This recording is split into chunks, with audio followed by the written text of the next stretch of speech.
This episode of Baby, This is Keke Palmer is sponsored by BMW, the ultimate driving machine. It's giving luxury, darlings. Now enjoy the show. They tried to kill our life. No.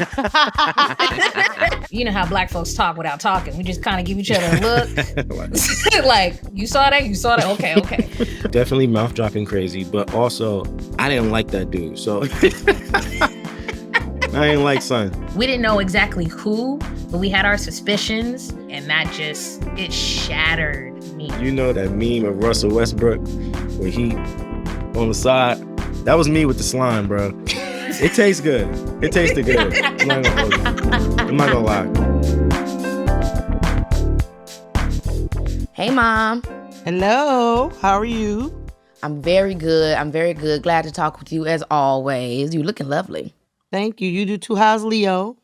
Leo's good. He just went on a walk. He's very cranky because he's teething. Oh, it makes me so sad. He just has this very attitude. He's just he's had enough. Yeah. So I'm excited to talk to you today because I know that you're going to have a lot to say. I mean, as a mom of a child entertainer and a child entertainer that worked specifically on, Nickelodeon, which is the network that Quiet on Set truly was, I wouldn't say targeting, but, that whole experience happened to some kids on Nickelodeon. Yeah. And so, guys, obviously Quiet on Set is a documentary that just came out. It featured complaints and horror stories of not only working on Dan Schneider's sets, but also, sexual assault on account of Drake and Josh, from an acting coach that worked on the network that had a lot to do with the revival of All That, The Amanda Show, Drake and Josh, and just all of that stuff. And so if you haven't seen it, check it out. I know a lot of people have. I remember when the trailer first dropped, everybody, including me, was like, now, wait a damn minute. What's about to be done? What's about to happen? Quiet on set. Wait a minute. Who we got to be quiet about? Needless to say, I mean, you actually watched it before I did. I didn't. I was filming, and I had been waiting for it to come out because they kind of teased it early on. Yeah. And by the time it came out, everybody starts telling me, "Did you see Quiet on Set? Did you see Quiet?" I'm like, "Oh my gosh, I didn't know it was out." Well, I had a lot of child celebrity parents. Some of my friends that I've accumulated over the years, they hit me up. They were like, "Are you watching tonight?" And I was like, "Watching what?" "Quiet on Set, girl. All hell's about to break loose. They're going to talk about everything." And I was like, okay, let me find out. So I actually had other parents calling me, making sure I was watching it so that after it was over, we could all talk about it, Yeah, we were all there. We were all there around that time. Right. I mean, by the time that I got True Jackson VP, I think Drake and Josh was already in their third or fourth season. It was already kind of like a legendary, iconic show. The main show that was coming to the forefront was iCarly. iCarly, was right before True Jackson VP, was obviously one of Nickelodeon's most popular shows, also Dan Schneider. And then right after me came Victorious. And so I want to talk to you because I honestly do remember you having a lot to say about the Dan Schneider sets. I remember you feeling a way about Nickelodeon and how they kind of, I obviously, no shade, no tea, but I do want to hear what you have to say because, go ahead. My honest opinion is I thought the whole atmosphere of the Dan Schneider set was very weird. It was very cultish. The parents were very secretive.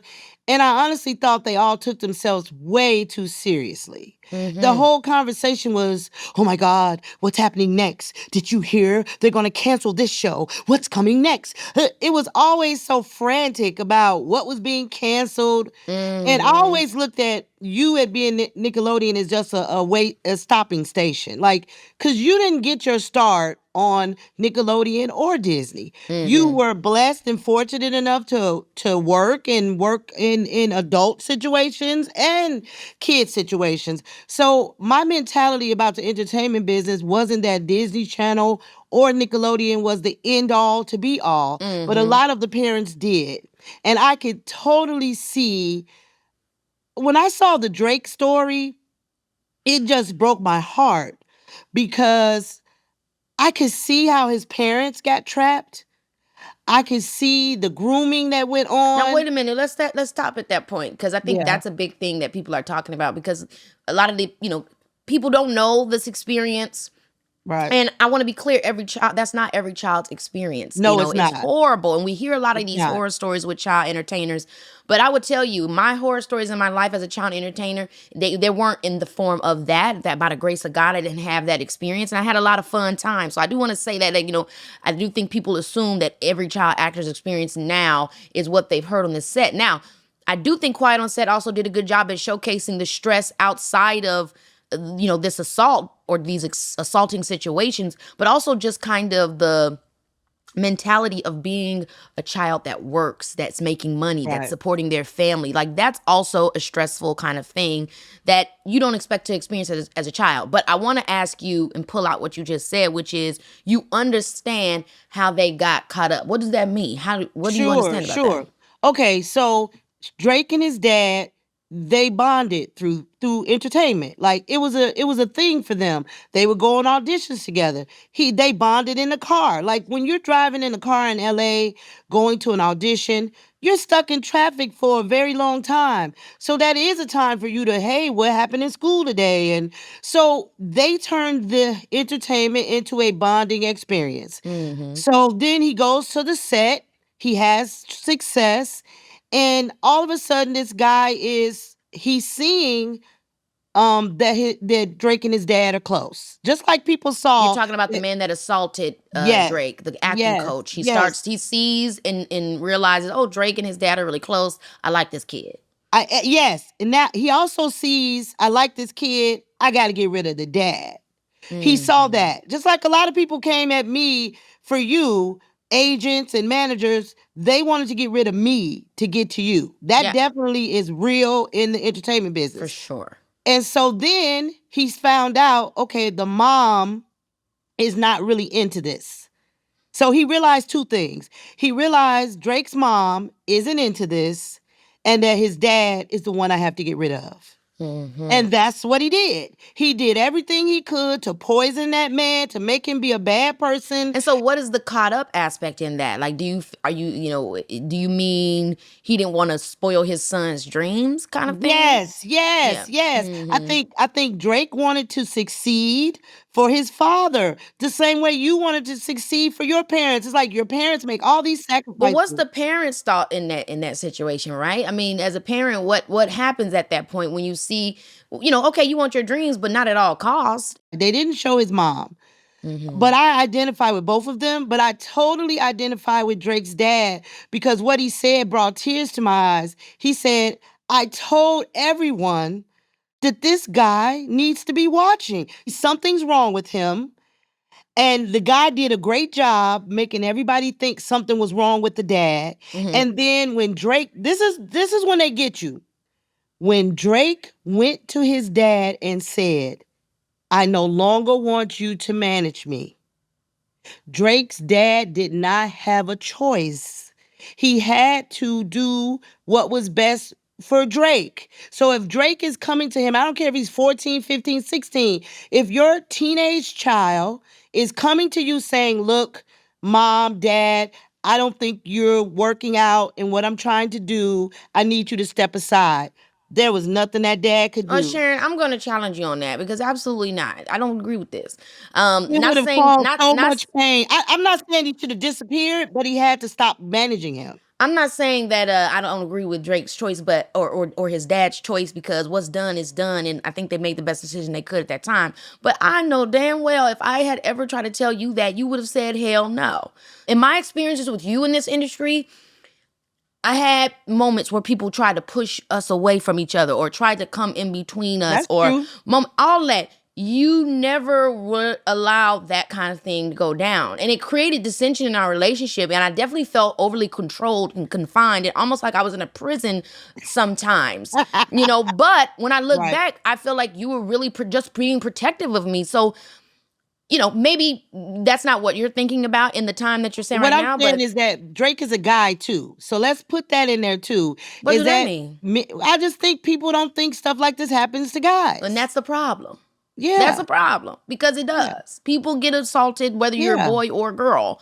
And I think that's what the shame comes in. And I think that's probably why he never said anything all these years. Because the first thing people are going to say is, well, why did he let this happen? What happened? He was totally manipulated and groomed from the moment that guy saw him. Even speaking to me, like when I was 15 and I was having that experience that obviously you didn't know about. Once you became aware of the person I'm dating, what were you thinking in your mind? Like, did grooming pass your mind, or were you confused? Like, is my daughter, like, what was going through your mind? I mean, your dad was furious. I've always felt like you were really a smart young woman. And even in times when I thought you didn't make the right choices or decisions that I would have made, I've always known, okay, she will figure it out. I've always just tried to give you privacy. I mean, I was so much a part of every other aspect of your life that I just felt in your relationships and dating and stuff that I shouldn't force my opinions or interfere unless you wanted me to, unless you came to me and asked me, because I just felt like that was a privacy that you needed, you But know? at 16, at 17, what does a parent do? You know, I mean, obviously 16, 17, you're still a kid, but 16, 17, you can be quite radical and rebellious and get away with stuff and do Right. whatever you want. But I guess I'm asking from a parent's point of view, especially when Yeah. you have a 16 or 17-year-old that has their own money, their own car, a That's bunch the of older thing. friends. Right. How did you handle I that? mean, I And what think was your your... dad and I, we talked to you. Your dad talked to you about that situation. You know he did. And I just think you talk, but it's a certain guy, if you have an 18-year-old daughter that has rich and got her own money, it's not much you're going to be able to do other than say, I'm praying for you. I'm here for you. I wouldn't do that if I were you. As a parent, you got two roads to take. You can go off and I dare you. Okay, that's not going to do nothing but push them away. That's it. You're going to push them into the hands of the very people that you don't want them to go around. Or you could just try to be calm, stay in prayer, and just say, hey, I'm here for you. I wouldn't do that if I were you.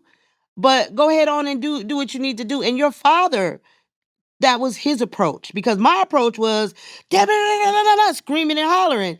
And he told me, he said, you can't talk to Keke that way. You can't do it. She not listening to that. You gonna have to come at it a whole nother way. She don't like all that hollering and cussing and all that stuff. So it doesn't work. You're gonna have to try to see things from her point of view, and you're gonna have to trust her, because he told me, he says, I don't have any doubt in Keke. She's a smart I mean, it's a girl. dangerous game to Yeah. play, but obviously people are their own people. When I look back on a lot of those things, it's true. I think you guys, the way you handled me and a lot of my different changes and choices that I made as a young woman growing up, the approach was always this way where I felt like I could still come to you. I That's definitely right. knew that maybe they don't love all the things I'm doing or they don't agree with it, which is normal as you're becoming your own individual. But then in certain situations, it's like, obviously I should have listened to my parents. And because you created a space for me to feel like I could talk to you, I was able to do that. And so I think that you guys just danced that dance really well. I was very blessed to Right. have people Right. in my corner that could Right. have taken advantage of me, but Right. instead gave me every reason to understand that, you know what, this isn't an overly unique situation. There are people that you can talk to, but you don't have to give up on your family, and you don't have to isolate yourself from the people that love you, even if they don't understand what you're going through. And I don't know that everybody has that. That's right. We tried to establish to you from the very beginning that this is a job. And you happen to be great at entertaining people. It brings you joy. It brings other people joy. But at the end of the day, it's a job. That's it. I couldn't agree more. And on that, I want to get into it with Bryan and Giovonnie. And thanks, Mom. It's always good talking to you. Awesome. Have a great day.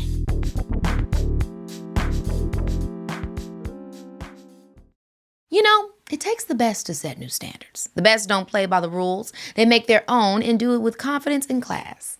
I can't tell you how much easier it has gotten to color outside of the lines of my own life and career the more that I've done it. Sure, it can be challenging at first. I mean, everyone seems to have an opinion on how you're going to live your life. But the more practice you get marching to the beat of your own drum, well, you start realizing that your song can't and shouldn't be defined by any one genre.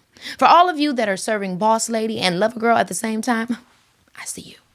It's up to you to forge your own path, a belief BMW and I share. Now with BMW, it looks a lot more like being in the craftsmanship game for over 100 years, while also setting the standard for powerful sports cars industry worldwide. Talk about duality. And your regular old dashboard? Well, BMW decided it was too boring and reinvented what a dashboard should be. And this is just one example of BMW being at the forefront of automotive technology. The point is, BMW didn't need anyone's permission to change the game. They just did it, regardless of what the rules said. So don't play by the rules. Make your own. BMW, the ultimate driving machine.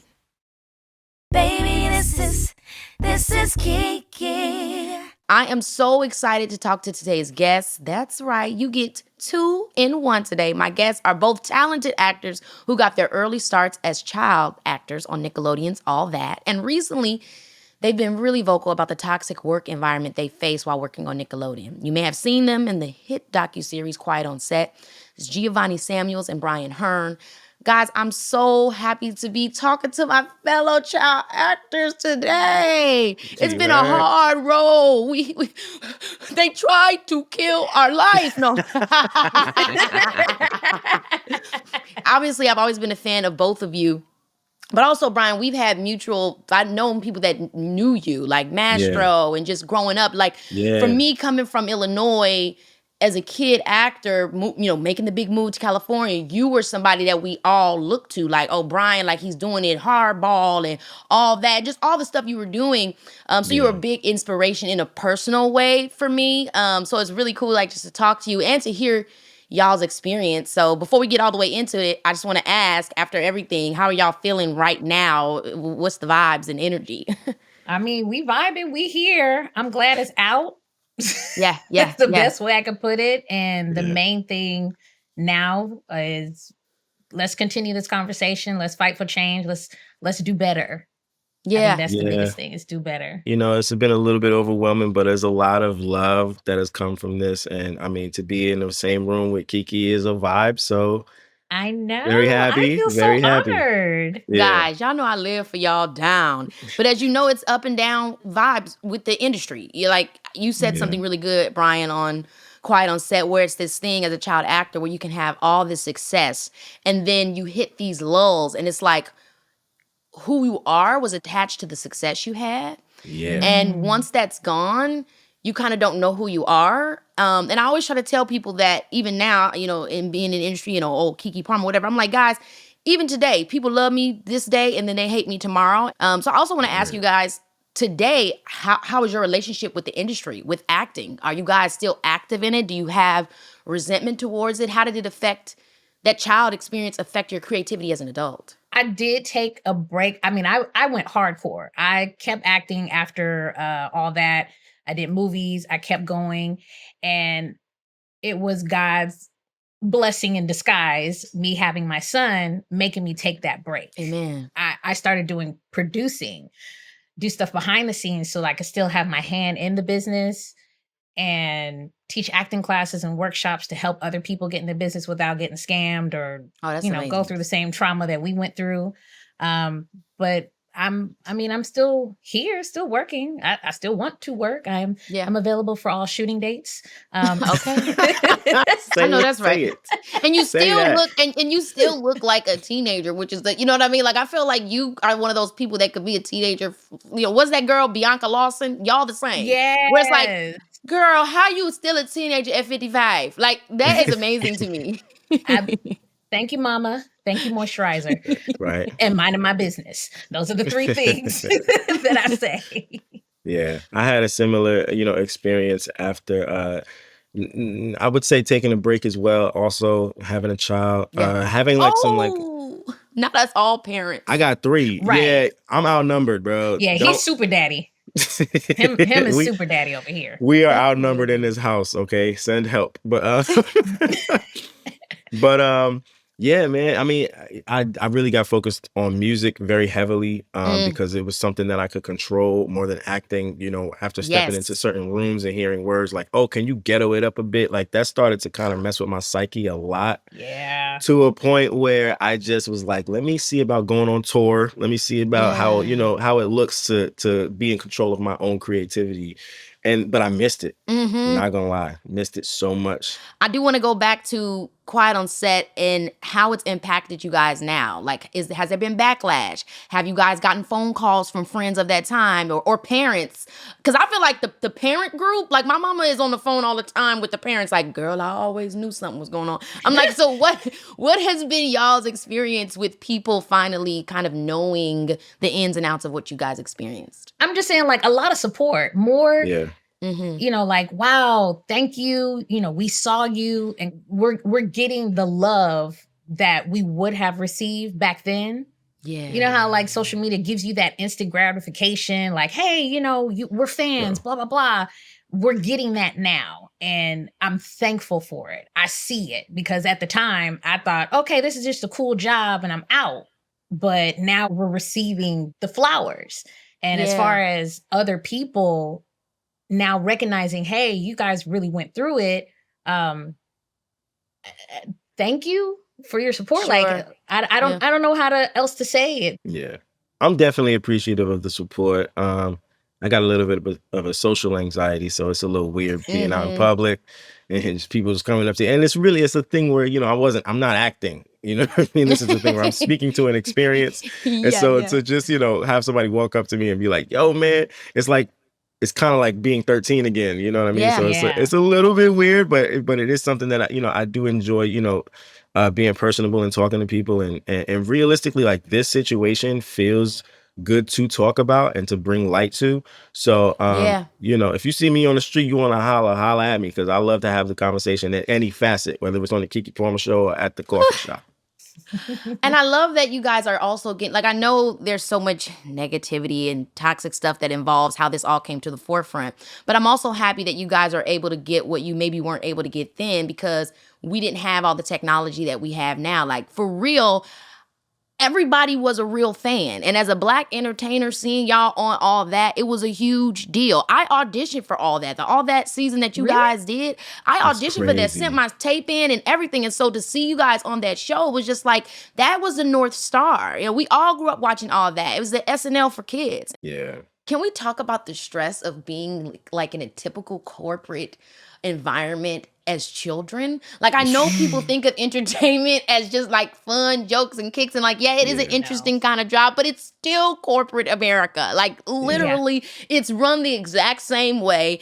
Doing too much, doing too little, not being excited, not being, you know, everything is judged and you feel very much like it is not a safe space. Take me back to that journey of like, we're on the show, we're on that high, and then the experience of being on the show and having to deal with those nuanced experiences that you as a children are not able to really manage. What was your relationship like with the adults in your life? Could you speak to your mom and dad about it? Or were they experiencing the same thing as you? I mean, I'm thankful that I had Bryan because it was just the two of us. And we could, you know how Black folks talk without talking. We just kind of give each other a look. Like, you saw that? Okay. That was a lot. That was a huge saving grace. As far as my mom, this was our first job. So we were learning as we went. And we heavily depended on our team or my management at the time. And they were like, just be, you know, do what you're supposed to do. Keep going. Like, this is what it is. And so I didn't have anything else to, you know, compare it to because again, this was our first time doing anything. Right. And in the same breath, I had that same type of issue. This wasn't my first job per se, but it was my first Hollywood job. And so coming from New York, people behind the camera, they just people from New York. So it was that was a different dynamic. You know what I mean? If somebody said something inappropriate, it would be real easy to hear someone be like, don't talk like that. Just a kid right here. What you doing? But, you know, it's so true. Going to LA, going to Hollywood and like seeing somebody and kind of feeling like, oh, this behavior is weird. Should I say something? And then being vocal about mom, you know, my mom was vocal, but hearing words like, oh, that's just him.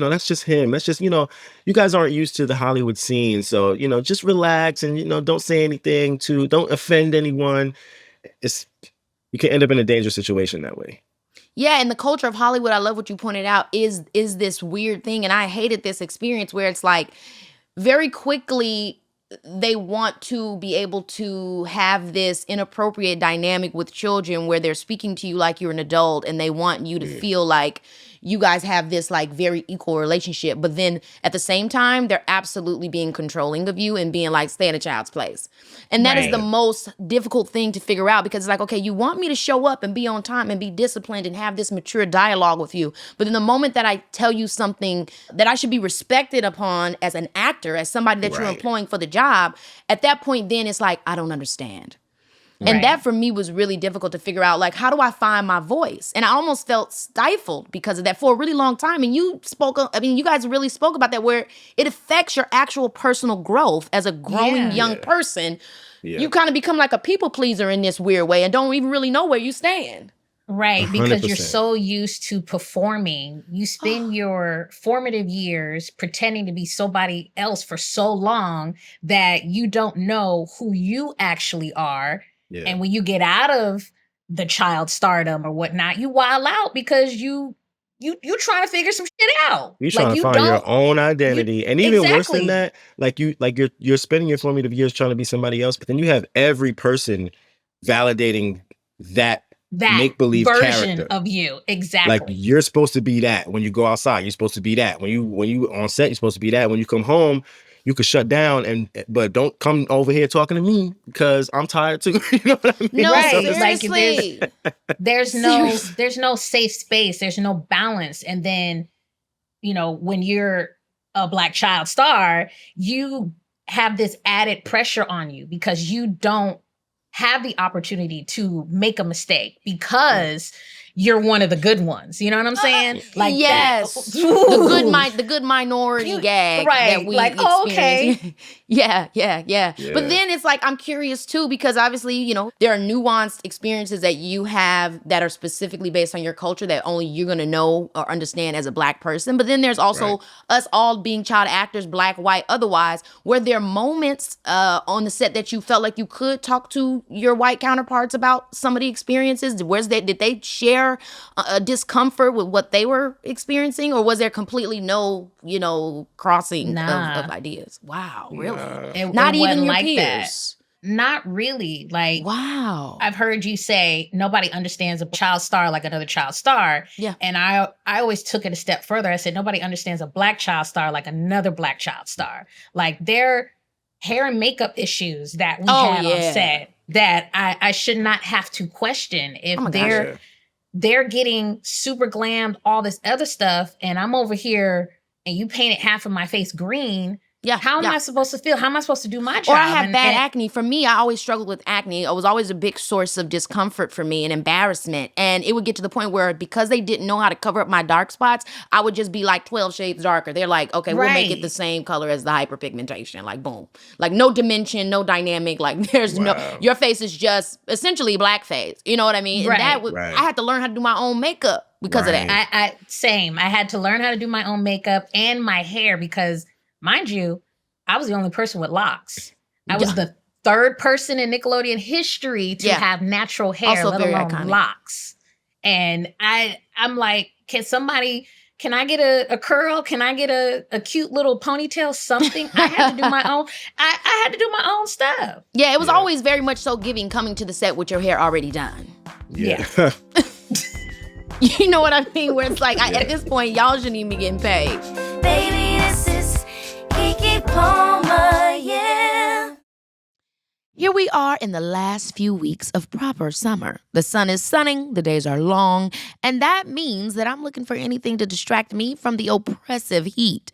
That's where Audible comes in. This month, I needed a story that would whisk me away. I'm talking full-on immersion, I ended up listening to Children of Blood and Bone by Tomi Adeyemi, the first in the recently completed Legacy of Orisha series. It is a gorgeous West African-inspired high fantasy novel that has strong female leads, compelling drama, and exhilarating action. Y'all should absolutely check it out. It follows Zayli, a young woman who remembers when the soil of Orisha hummed with magic. At the orders of a vicious king, the Magi, aka magic wielders, were slaughtered, and in one fell swoop, Zaylee loses her mother, and an entire country loses their hope. Whether you're into stories that sweep you off your feet, motivational messages to get you hype, or straight-up expert advice to level up your life, Audible's got it all. And the best part? You get to pick one title a month to keep forever. But that's not even the half of it, boo. You can listen to Audible anytime, anywhere. Trust me on this one. From the car to the plane and straight to the hotel, Audible is right there with you, keeping you inspired and entertained without having to carve out extra time. It's a total game changer. So, what are you waiting for? Baby, get your life and get Audible. There's more to imagine when you listen. New members can try Audible free for 30 days. Visit audible.com/Keke or text Keke to 500-500. That's audible.com/KEKE or text KEKE to 500-500. When you think of Caribbean vacations, you probably think about all-inclusive resorts and the standard islands, the Bahamas, Jamaica, DR, and those are wonderful, honey. But let me put you on to some real tea on vacations. Turks and Caicos in a luxurious Airbnb is where it's at. Okay, here's what I mean.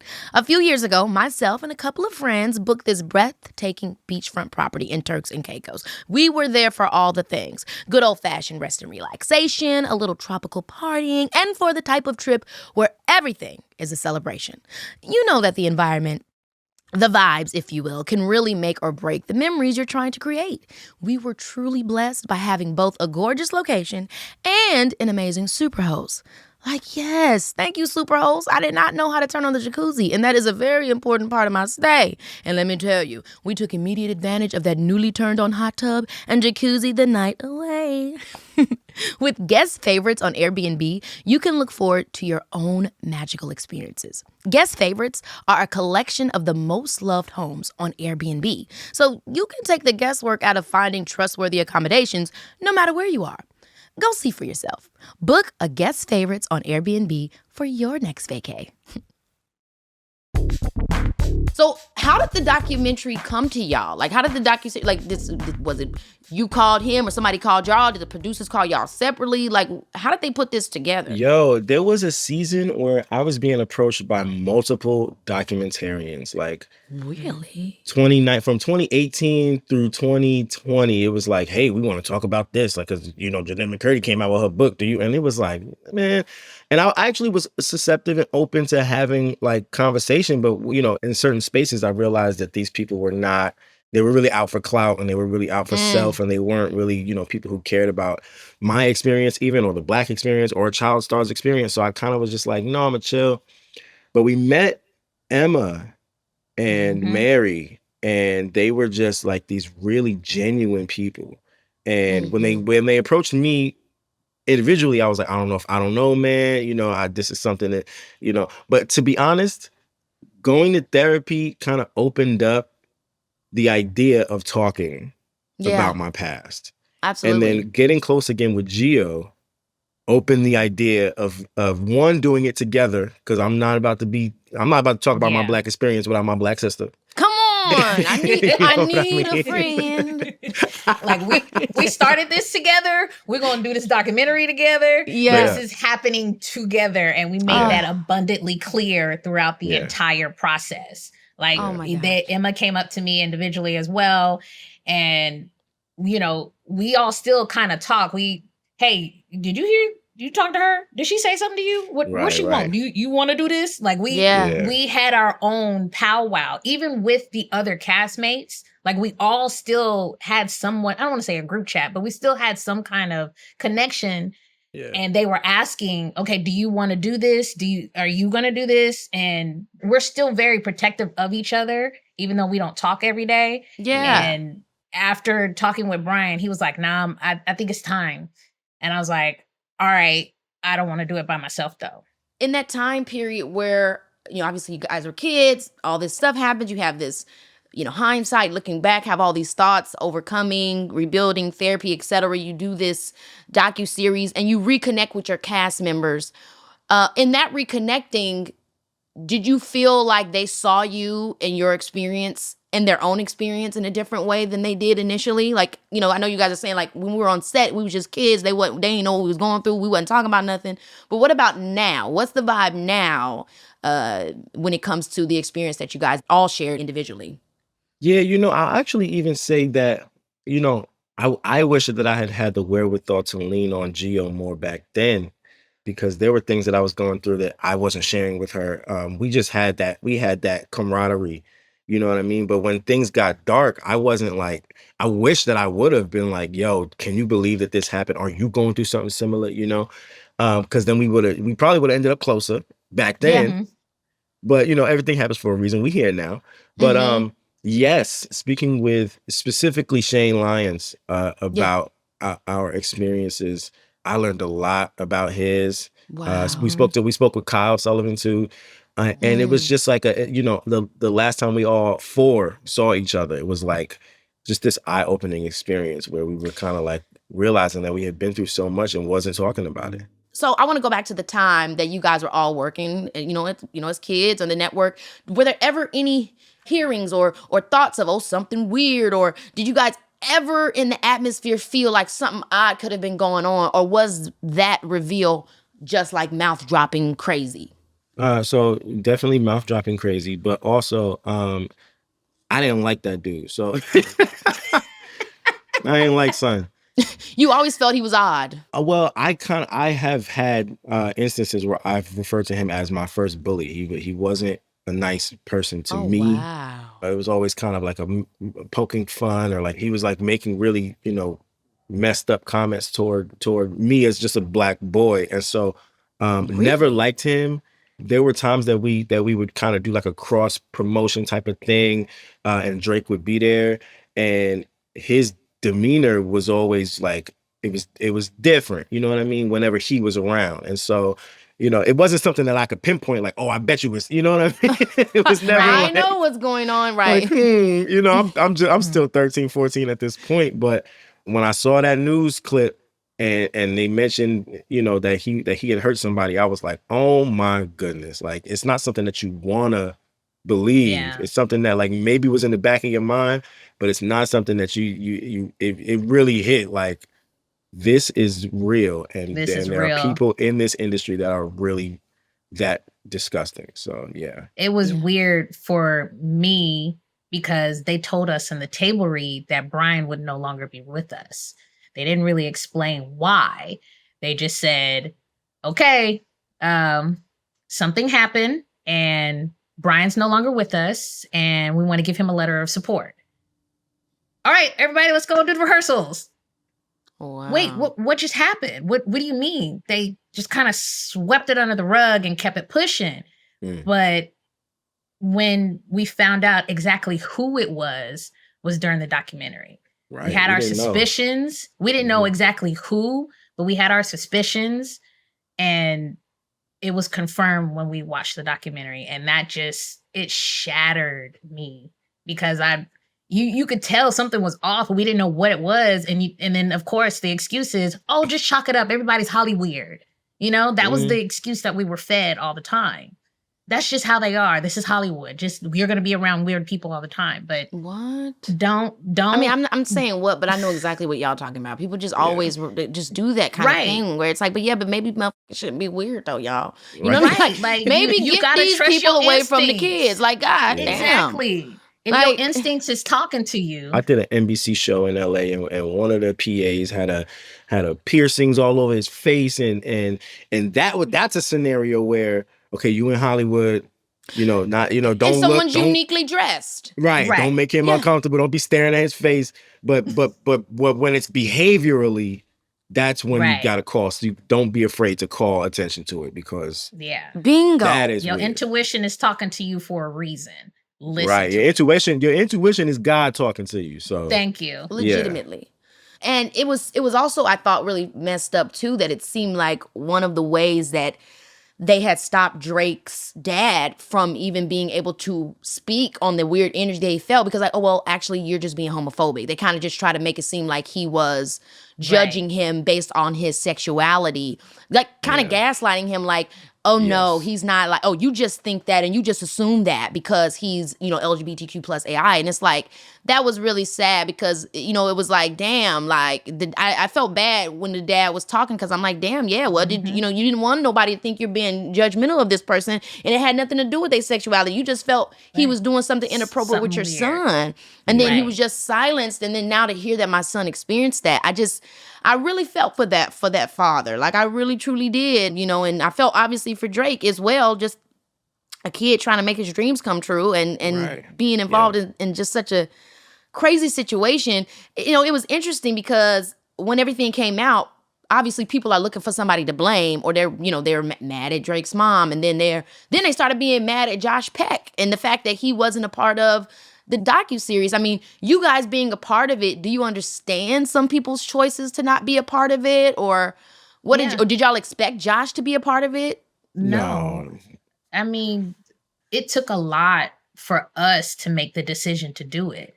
And at one point, we did have a few of the other castmates who agreed and then at the last minute pulled out because they were like, nah, this is just too much.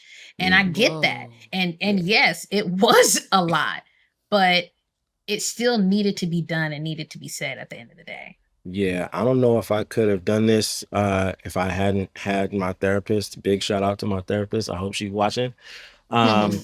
Not everybody is in therapy. Not everybody's like, and so to agree to do something that you're attacking a childhood trauma. Yeah. And if you're not doing it in the right way, if you're not practicing first, then it's gonna be hard. So I do understand certain people not wanting to do it. I even understand the people that did it and felt the type of way afterwards because it is hard. It was hard to do, man.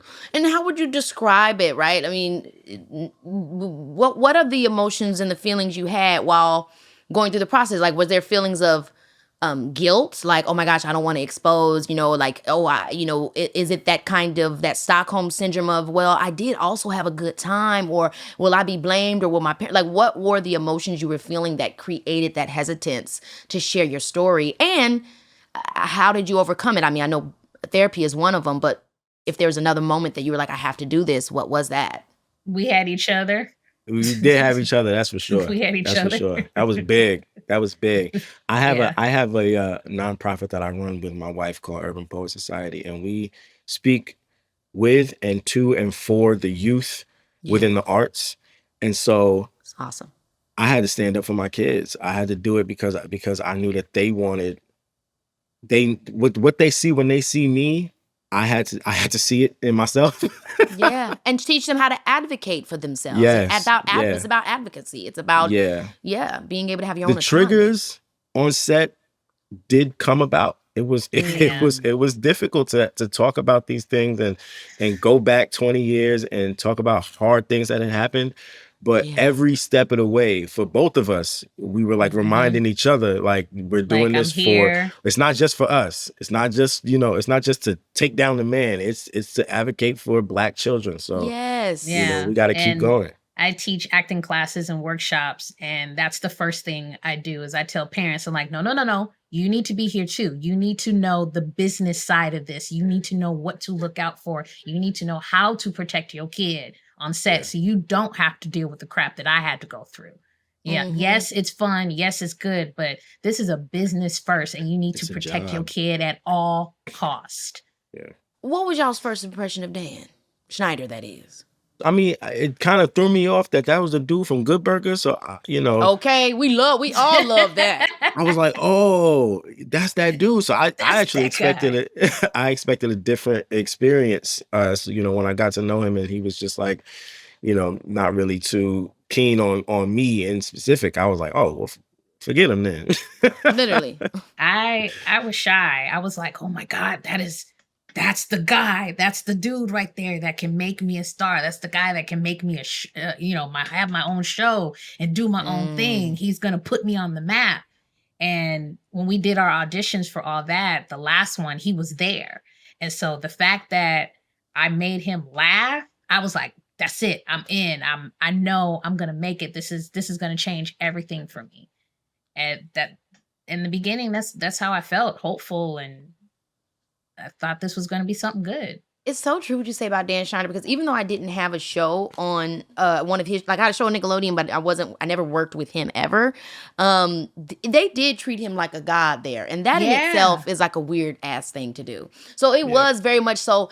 I mean, all the kids, all the parents, it was like, that's the one you need to know. He can make your child a star. He can make you the biggest thing. It was like, God, like it was like, there was all of this stuff. It was mad hype around him. Like he was untouchable. Much. Like seriously. So at what point did you realize that was not normal? Because I think for us as kids, like all that stuff, it seems normal, because especially because it happened when we were kids, and everything when you're a kid is like, that's the norm. You're setting the stage for what's quote. Yeah, exactly. Yeah. So at what point did you realize, like, we should not all feel this? This is one man, y'all, and one network. Like, why are we acting like this?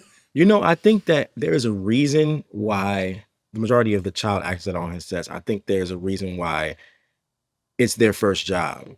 And it's because of that. It's because he wants to be revered, and by the child, by the moms, by whoever, and of course the people on set. But that's neither here nor there. I think that there's a culture and a dynamic of, let's have the naivety around, because if there's people that know how the business is supposed to be run, then it's gonna be questions. We don't want no questions. Yes. You are hitting on something really important when it comes to a lot of children's work. There's a reason why they find a random so-and-so all the way in, what's the name, Kansas. Because, it's like, well, if you're looking for a little girl to be a star of a show, why y'all never called Dakota Fanning? Why y'all never called, you know what I mean? Why Keke Doc called? Yeah, you know what I'm saying? Like, when, you know what I mean? Like, they always did try to find someone that, like, they could completely control or make a star, and pretty much almost like 360 deal type vibe. Like somebody that they could that they could make a star for the simple fact that they owned them. And that the person would not know anything outside of that. And we've seen people talk about it. And that's cheap. And it's cheap. It's cheap. That's you true. get that good, cheap labor. Yeah. Did you guys ever have this moment where you knew somebody was a little bit slimy, but you're so young, you don't know how to really articulate it, and your parents are like talking to this person, and they're like, well, this is the person that's helping us, and it creates this weird thing with the parent? Because I had this thing with my mom where it was like this one manager, and I felt like she was always just being so tight with my mama, but then behind my mom's back, like, having a weird energy and vibe and not really being down for me. Like, I just felt like she was not a genuine person. And it became so it was like an invasion on the close relationship with my mom. What was y'all's experience with that when it came to these people you're working with, and then your parent who's trying to help manage you, but then some of these people are playing both sides? Did y'all even have any experience with that? I think after all that, my mom was like, okay, we're going to let you make these decisions, because this is your career. This is what you want to do. My mom was very much, we're going to figure this out together, but you're going to take the lead. If something don't smell right, we're going to go somewhere else. Yeah. And I really appreciated her having the confidence and giving me that space to be vocal in a place where we didn't have that, Yeah. Yeah. My mom, it was kind of the opposite. I was keeping things from her because I knew that she was going to raise hell. So a lot of times, to protect her, or or protect the investment that we're both making, coming to set and realistically uprooting our entire lives. We was from New York, so being out in LA, I'm not trying to ruffle no feathers. If something had upset me, I would kind of internalize it and make it not so much of a big deal, because I knew that if I went to my mom, she would be like, nah, let's flip this table over real quick. Yeah, absolutely. And I really relate to that too, because my mom, Sharon, she became known as the person that's going to cuss everybody out. So it did get scary with that. You just Our like, moms used to be on the phone. Yes. She gave my mom a lot of advice. That's what I was telling you. Fire. Yeah, she and the twin boys, oh my gosh, I forget their names. They were in Harvard too. Julian and Ramon. My mom would talk to them too, and they would help. They would help us, because that's so you guys were the story that we heard of success, of taking your kid and going to California and making it happen. So that gave my mom a lot of inspiration to figure out, okay, I guess my daughter can do it. And so she would talk to y'all's mom, and that was the blueprint. That's why I'm saying, like, it's so awesome to be talking to y'all. And when I seen y'all and all that and everything, that was the North Star. You know what I mean? And you guys really have been an inspiration. You know, and I'll even ask you this. Outside of all the toxic and negative experience that are attached sometimes to all of our childhood actor experiences, what are some of the good things you remember? What are some of the things that you are, when you look back at the work that you've done and what you've accomplished, what are those aspects where you're like, damn, I really did my thing, or whoa, this was a cool experience? I think being slimed for the first time was actually just about fun to say, for me. did y'all like being slimed? I was For the just first time. about to say that. The first time, yes. I was like, cool, I got a childhood dream. But when they kept doing that shit, I was like, okay, I'm tired of this. All right, cut it off. I need everybody that's listening to understand, slime becomes torture, because I remember we did a big marketing shoot. They slimed us once, and I'm like, whoa, slime. They were like, go shower, clean yourselves And up, do it again. and get ready to get slimed again. And I had weave. So it's like, y'all about to have my weave. Weave can't dry in an hour or less. I think that's why they slimed me the most, because I had the quickest turnaround. They didn't have to worry about my hair because I had locks. I just wash it out and I let it air dry, and then it'd be like, all right, let's go ahead and dump you again. I'm tired of vanilla pudding or applesauce, whatever that stuff Stop was with made. the condiments, y'all. After the third time, I was over it. What about you, Ryan? Fun memories. Listen, you know that meme of Russell Westbrook where he on the side? That was me with the slime, bro. It tastes good. It tasted good. I'm not gonna hold you. I'm not gonna lie.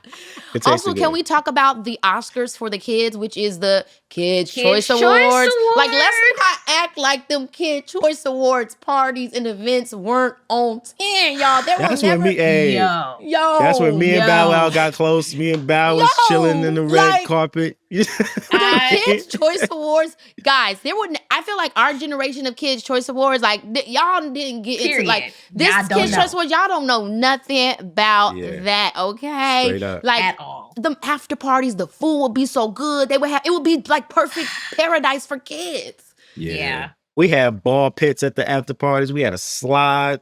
Like, man, they not doing it like us. Now, what about the small victories, like good crafty snacks on set all day? I mean, I loved that as a kid. Like, I just loved the crafties. I don't know. I just murder Choco Tacos. The ice cream that was like a waffle, but it was in the shape of a taco, and it had ice cream and fudge and stuff, like murder. Murder. That. Murder. And then my mom would make macaroni and cheese for everybody. Oh, that's bomb. Yeah. Like, I know they was tearing that up. Absolutely. Yeah. We had to get them big old Costco size pans, at least 2 of them. And they're like, is your mom making macaroni and cheese again? Is she coming to set with some macaroni? I had several plates of that mac and cheese in my dressing room. They didn't even know. You gotta run upstairs real quick. I gotta go to the bathroom and then come back and get another plate. It was bad. It was really bad. And then what about, I'm not sure if you guys enjoyed this aspect, but the moments that we had of like getting glamorous, doing a red carpet, like that was so cool and fun to me. Like, okay, I get a little wardrobe, I get my makeup and hair done, I'm gonna be on a carpet, or I'm gonna do like that was fun to me too. It got annoying after a while, but just having those experiences as a kid was exciting. I mean, 2000s fashion was a moment. I mean, it's not a lot of moments that they having now. You know, my oversized jacket with the... And you always had a hat. You always had a fitted. You always had a headband. That was your thing. Like, you was always like, you had a signature look. And I would eat down, Brian. Like, it was like your signature. It was like, that's Brian. Like, you really had that. It's so funny. Like, why did we have brands? Like, we actually had brands. Like, I always had a little fresh little weave. It was, you always had your locks looking fly. Like, it was like we all had a look. And I think that's so interesting that we learned marketing ourselves in that way. So it's early really, on. I mean, realistically, I mean, that they learned it from us. That's what really happened. I mean, we sat there and we developed through our own personalities. We said, this is what I want to look like. This is me right now. And I mean, I feel like every kid, black, white, brown, kind of goes through a phase in life. But, the way that black kids do it is just so, you know what I mean? And we just so happen to do it on TV. You know what I mean? Exactly. Amazing. Guys, I can't thank you enough for sharing your story with me and our listeners. I'm going to let you go in just a second. But before, I want to play a little game with you guys. Would you be down? Oh, for sure. Yes. Okay, so this is how it's going to go. I'm going to ask you guys some questions. And this is like questions that need to be answered, all right? It's simple. I ask you guys a question that people have been dying to know the answer to. And then all you have to do is answer. Sound good? That sounds Okay, good to me. easy peasy. Okay. If you had to do it all over again, knowing now about the environment of the show, would you have still auditioned for all that?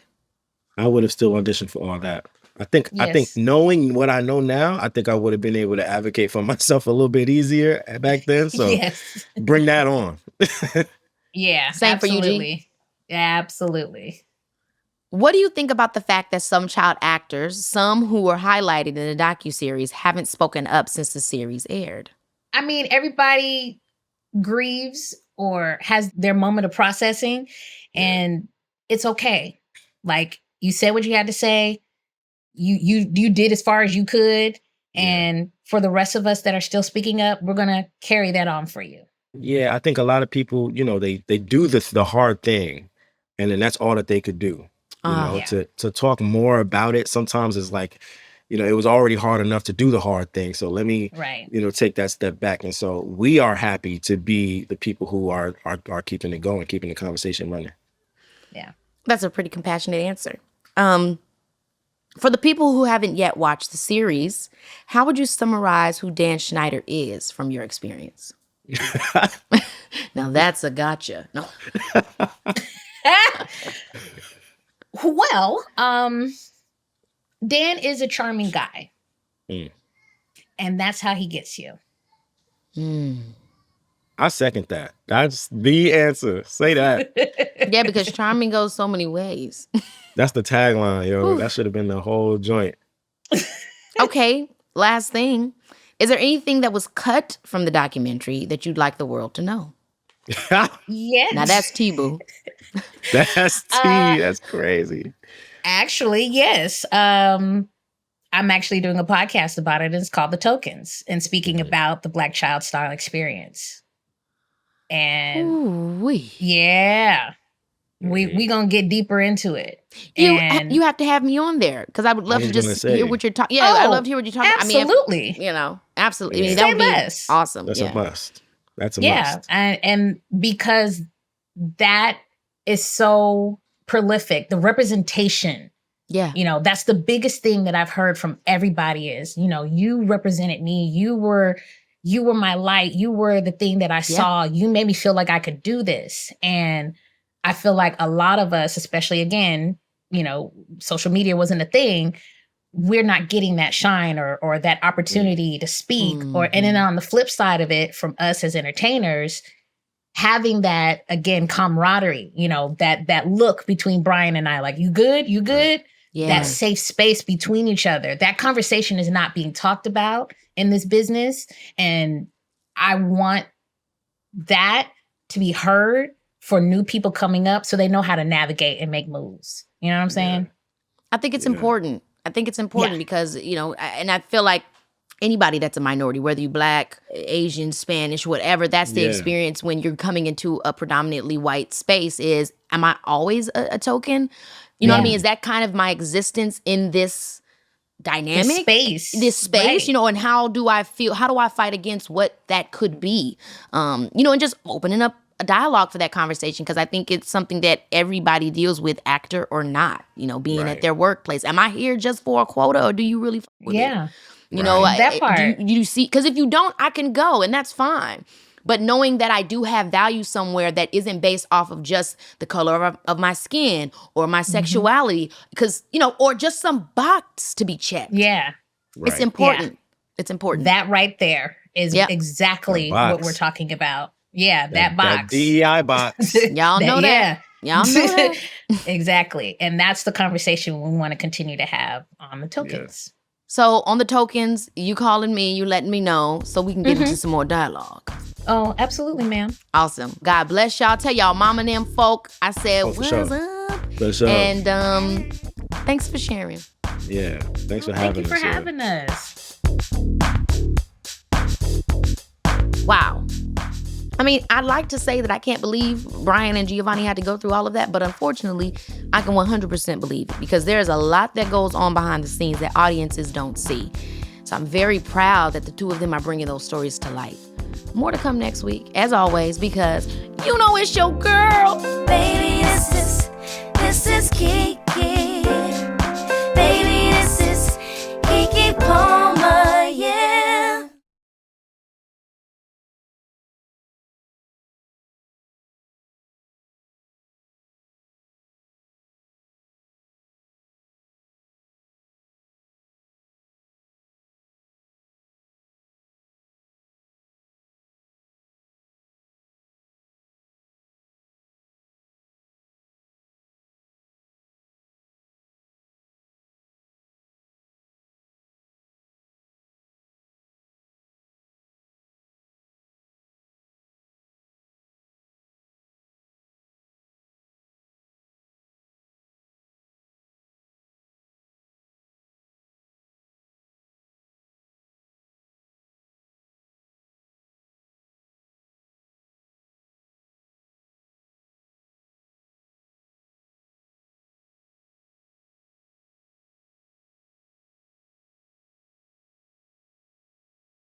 Maybe get these people away from the kids. Like, God damn. Exactly.